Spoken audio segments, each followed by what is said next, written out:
কবিতার নাম সেই গল্পটা। কবি শ্রী পূর্ণেন্দু পত্রী। আমার সেই গল্পটা এখনো শেষ হয়নি। শোনো, পাহাড়টা আগেই বলেছি ভালোবেসেছিল মেঘকে, আর মেঘ কিভাবে শুকনো খটখটে পাহাড়টাকে বানিয়ে তুলেছিল ২৬ বছরের ছোকরা, সে তো আগেই শুনেছ। সেদিন ছিল পাহাড়টার জন্মদিন। পাহাড় মেঘকে বললে, আজ তুমি লাল শাড়ি পরে আসবে। মেঘ পাহাড়কে বললে, আজ তোমাকে স্নান করিয়ে দেব চন্দন জলে। ভালোবাসলে নারীরা হয়ে যায় নরম নদী, আর পুরুষরা জ্বলন্ত কাঠ।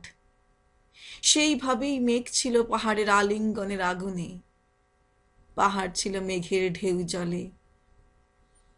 হঠাৎ আকাশ জুড়ে বেজে উঠল ঝড়ের জগঝম্প।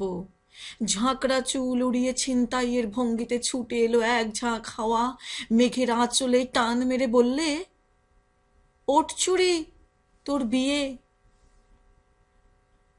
এখনো শেষ হয়নি গল্পটা।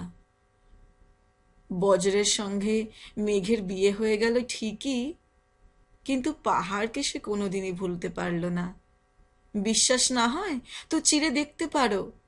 পাহাড়টার হাড় পাঁজর ভেতরে থই থই করছে শত ঝর্ণার জল।